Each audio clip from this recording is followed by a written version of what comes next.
নমস্কার বন্ধুরা, মনির সিম্পল রেসিপিতে সবাইকে স্বাগত জানাই। আজকের একটা সম্পূর্ণ নতুন একটা পিঠে তৈরি করব।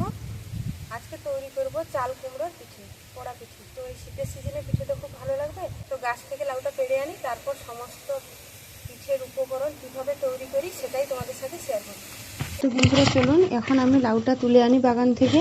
আর গাছে কিন্তু দুটো লাউ হয়ে আছে, তার মধ্যে থেকে আমি একটা নিয়ে নেব। তো লাউগুলো কিন্তু খুবই নরম, আর আপনারা চেষ্টা করবেন লাউগুলো যাতে নরম থাকে, কারণ লাউটা যখন নরম থাকবে তার বীজগুলোও নরম থাকবে, এতে পিঠে করতেও খুব সুবিধা হবে আর পিঠেটাও কিন্তু খুব সুন্দর হবে। তো লাউটা আমি তুলে নিয়েছি। লাউটা কিন্তু একদম নরম, তার গা থেকে এখনো কাটাও যায়নি আর তার ফুলও এখনো কিন্তু পড়েনি। তো লাউটাকে আমি কেটে দেখাবো আপনাদেরকে।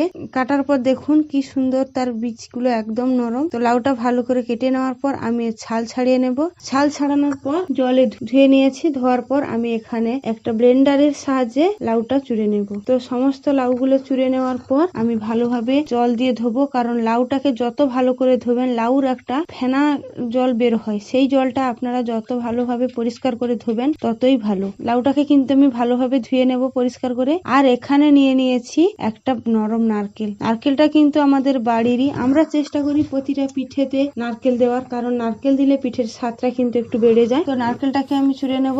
এরপর আমি উনুনে কড়াই বসিয়ে দিয়েছি। এরপর আমি এখানে দিয়ে দেব একটা বেলা বাটির মাপ করে চালের গুঁড়ো। এখানে প্রায় 700 গ্রাম চালকে আমি এখানে গুঁড়ো করে নিয়েছিলাম। চালের গুঁড়িটাকে খুব ভালোভাবে আমাকে ভেজে নিতে হবে। যেরকম আপনারা পুলি পিঠেতে চাল ভাজেন সেরকম চালটাকে খুব ভালোভাবে ভেজে নিলে পিঠেটা করতে খুব সুন্দর হবে। তো আমি চালটাকে খুব ভালোভাবে হালকা জ্বালনে ভেজে নেব। তো চাল ভাজার পরে ওই লাউর যে জলটা ওটা কিন্তু খুব ভালোভাবে ছেঁকে নিতে হবে। আর লাউটাকেও আমি আবারও ধুয়ে নিয়েছি। আর লাউ থেকে একটা লালচে রঙের জল বের হয়, সেটাকে আপনারা যত ভালোভাবে ধুয়ে বের করে দিবেন ততই ভালো। এরপর লাউটাকে আমি ভালোভাবে চুবড়ে চুবড়ে নিয়ে নেব, যাতে লাউয়ের কোনো জল না থাকে। সমস্ত লাউটা আমি নিয়ে নিয়েছি। এবার আমি চালের গুঁড়ো একটা বড় বেলা বাটিতে নিয়েছি। এরপরে দিয়ে দেব আমি লাউটা। সমস্ত লাউ দেওয়ার পরে তো আপনারা চেষ্টা করবেন চাল আর লাউ যেন সমান সমান থাকে। সমান সমান থাকলেই পিঠেটা কিন্তু খুব সুন্দর হবে। এরপর চাল আর লাউটাকে খুব ভালোভাবে মাখিয়ে নিতে হবে। এরপর দিয়ে দেব পরিমাণ মতন চিনি ও লবণ। আর আমি স্বাদের জন্য এখানে কিছুটা গরুর দুধ আমি এখানে দিয়ে দিয়েছি। তো আপনারা চাইলে দিতেও পারেন, আবার নাও দিতে পারেন। তো এই পিঠেটা কিন্তু আপনারা যদি কাজু বাদাম বা চিনে বাদামও দেন সেটাও কিন্তু খুব ভালো হবে। একটা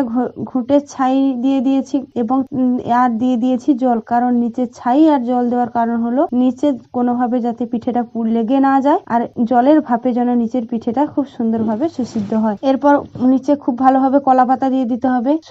সবকিছু সমানভাবে দিয়ে দেওয়ার পর এরপরে বাটারটাকে ঢালতে হবে। তো আমি এখানে বাটারটা কিন্তু একটু পাতলাই রেখে, পাতলা হয়ে গেছে। তো আপনারা একটু ঘনত্ব রেখেই মাখাবেন। তো আপনারা চেষ্টা করবেন যেন একটু আঠালো ভাব থাকে।